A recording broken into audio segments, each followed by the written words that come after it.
आज पटना में बागेश्वर बाबा का दिव्य दरबार नहीं लगेगा। दिव्य दरबार को स्थगित कर दिया गया। भारी भीड़ को देखते हुए बड़ा फैसला लिया गया।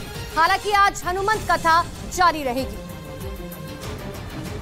तो बड़ी जानकारी आपको दे रहे हैं, पटना में आज दिव्य दरबार दरअसल नहीं लगेगा, क्योंकि जिस तरीके से भीड़ बहुत ज्यादा बढ़ गई थी, उसके बाद जो है ये फैसला लिया गया है।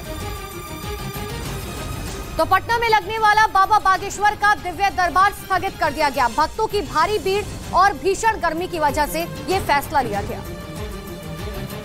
रविवार को भी पंडाल में भक्तों की भीड़ बढ़ने के बाद कथा समय से 15 मिनट पहले खत्म कर दी गई। ये संदेश भेजा गया है अपने भक्तों को कि जितने भक्त वहां पर पहुंचे हैं, उसके बाद अब भक्त वहां ना पहुंचे। बाबा बागेश्वर फाउंडेशन सेक्रेटरी का कहना है कि पंडाल में 5 लाख से ज्यादा लोग पहुंच गए थे। सेवादार भी फेल हो जा रहे हैं, इसलिए प्राइवेट सिक्योरिटी गार्ड और बाउंसर्स की व्यवस्था की है। वहीं स्थगित किया गया दरबार वापस कब लगाया जाएगा, इसे लेकर कोई जानकारी नहीं मिली।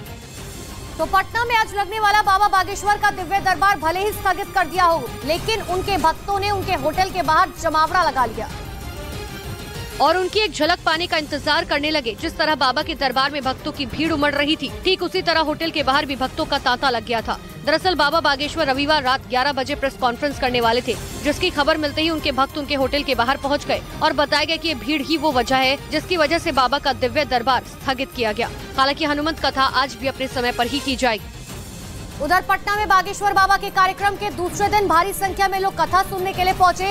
इस दौरान वहां मौजूद लोगों ने हिंदू राष्ट्र बनाने पर जोर दिया और श्रद्धालुओं ने कहा कि देश में राम राज्य स्थापित होना चाहिए, साथ ही जल्द से जल्द हिंदू राष्ट्र घोषित करना चाहिए। कि हम लोग हिंदू हैं, सनातन को बरकरार रखें, विकसित करें। हालांकि बागेश्वर बाबा के कार्यक्रम में भीड़ की वजह से कई लोगों को बिना कथा सुने वहां से जाना पड़ा। वहीं कई लोगों ने कार्यक्रम की व्यवस्था पर भी नाराजगी जताई। भीड़ इतना कि उनको दर्शन नहीं कर सके और दूसरी बात की जो व्यवस्थापक थे वो सही नहीं थे। बाबा बागेश्वर का कार्यक्रम 17 मई तक चलेगा।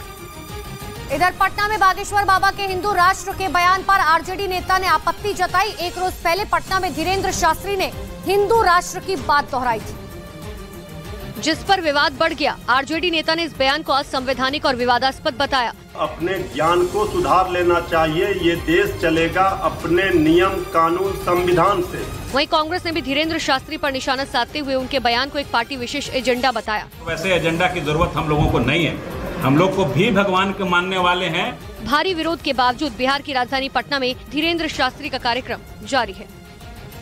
बिहार में बाबा बागेश्वर का दरबार सजा हुआ है। लाखों की तादाद में लोग दरबार पहुंच रहे हैं। दरबार के दूसरे दिन धीरेन्द्र शास्त्री ने बिहार के लोगों को देश का गौरव बताया। उन्होंने कहा कि भारत के 2 गौरव हैं, एक वृंदावन के बाके बिहारी और दूसरा बिहार का बिहारी। भारत के 2 गौरव हैं, एक वृंदावन के बाके बिहारी और दूसरे राज्य में यहाँ के बिहारी। धीरेन्द्र शास्त्री ने कहा कि जो सच्चा बिहारी होता है वो अपनी भाषा, तुलसी का पौधा और रामचरितमानस को कभी नहीं छोड़ता। पटना में बागेश्वर धाम के महाराज धीरेन्द्र शास्त्री के कार्यक्रम के दूसरे दिन जबरदस्त भीड़ पहुंची। लोग दूर दूर से धीरेन्द्र शास्त्री के कार्यक्रम में शामिल होने के लिए पहुंचे और पहले दिन की तरह पटना के तरेत पाली वैष्णव पीठ परिसर में धीरेन्द्र शास्त्री के समर्थकों की भीड़ नजर आई। बिहार समेत देश के कई हिस्सों से लोग बड़ी संख्या में धीरेन्द्र शास्त्री को सुनने के लिए पहुंचे। पटना में 17 मई तक धीरेन्द्र शास्त्री का कार्यक्रम जारी रहेगा। इससे पहले आरजेडी ने पटना में धीरेन्द्र शास्त्री के कार्यक्रम पर विरोध जताया था और कार्यक्रम को रद्द करने की मांग की थी।